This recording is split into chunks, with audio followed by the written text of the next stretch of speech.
Hey there, Washington public employees. I'm sure you've worked a long career in the public sector. You have a great pension, and now you're wondering, how do I maximize that? How do I get every last drop out of my pension?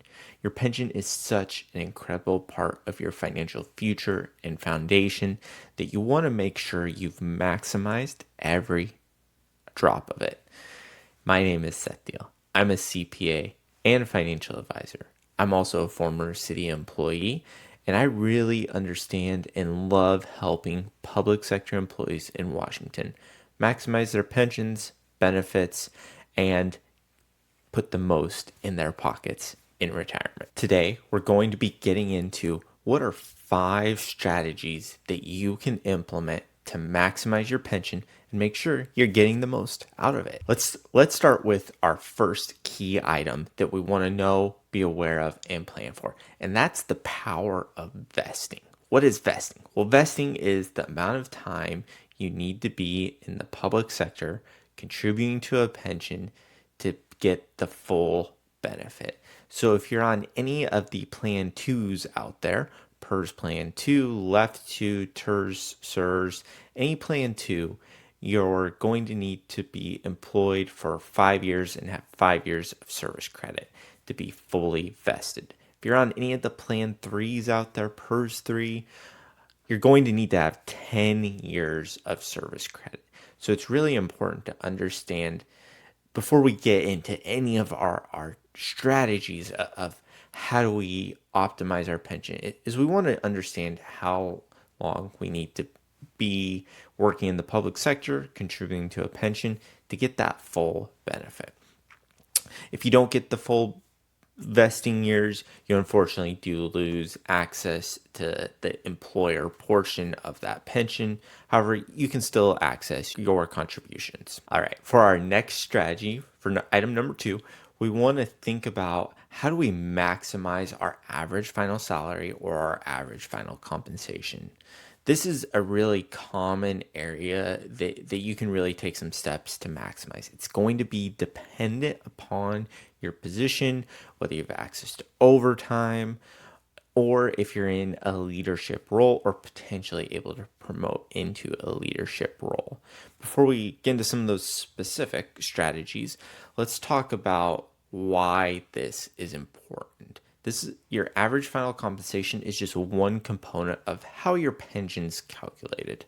For most of our Plan 2 pensions, your pension calculation is going to be 2% times your average final salary times your service credit years. If you're a LF2 or potentially on another pension, sometimes those exact calculations do differ depending on which system you're on. But for the sake of our discussion today, let's just assume it's 2% times your average final compensation times your service credit years for any Plan 2 members. If you're a Plan 3 member, your pension is going to be 1% times your service credit years times your average final compensation. Those pensions do look different depending on which exact system you're on. Be sure to log into your DRS account.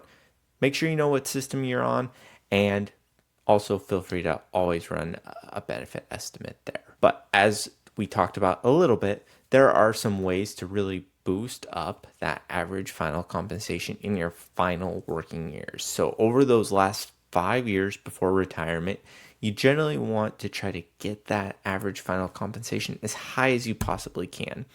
So if you have overtime, definitely consider working some overtime over those final years to boost that up, or if potentially getting into a leadership role or some other promotion where your final pay is going to be higher than at other times in your career. All right, let's get into strategy number 3. And it's really, this strategy is all about understanding how cost of living adjustments or COLAs impact your pension in retirement.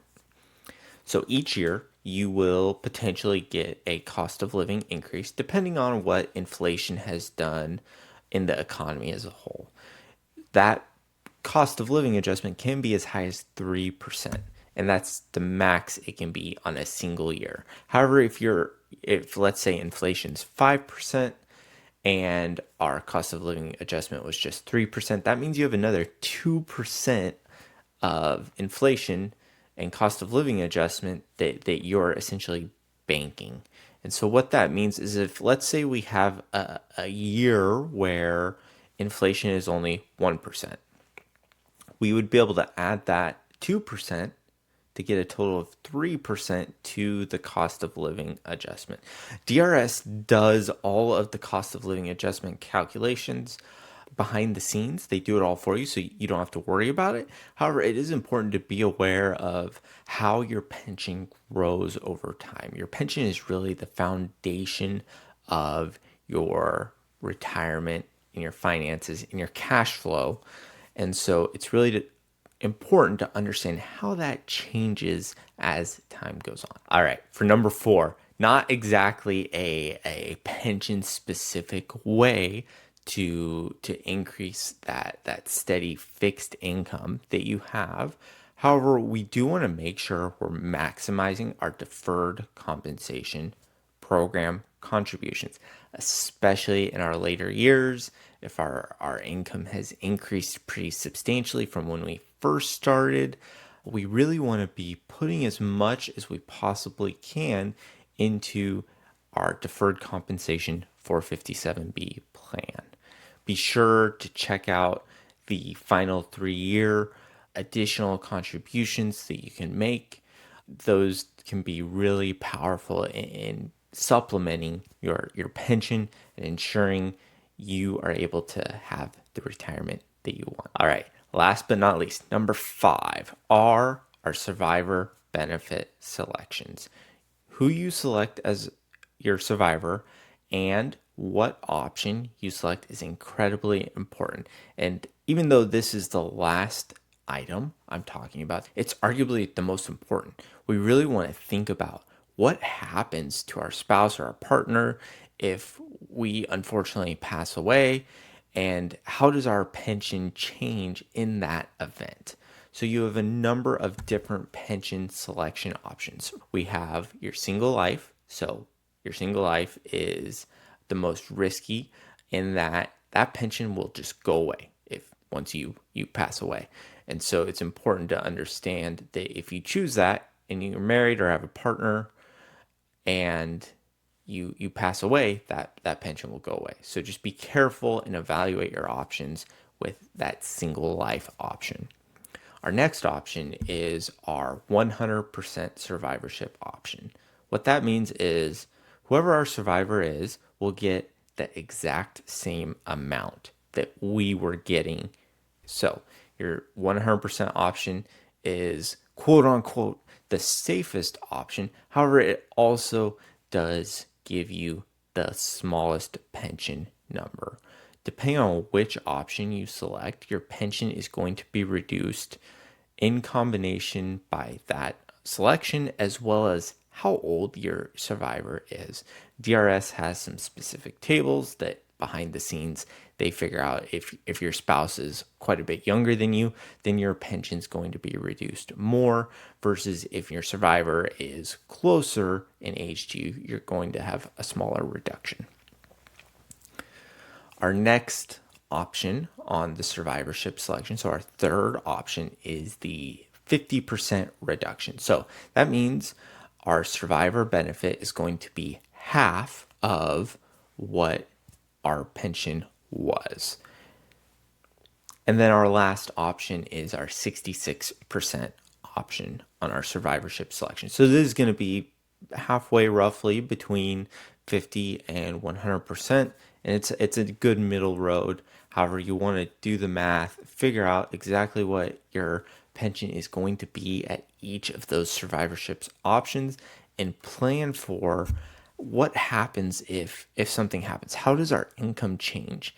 That's arguably one of the most important things I help my clients with, is understanding these different situations and how do we adjust and how do we prepare for any potential reductions in income. All right, thanks for tuning in. It's so important that you think about these 5 different strategies to maximize your pension and really take steps today to ensure you're really building up that financial foundation to the fullest it can be.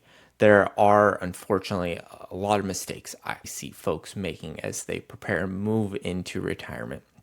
And that's why I've put together a guide that goes over 7 of those common mistakes that I see on a day-to-day basis. So be sure to check that out in the description below.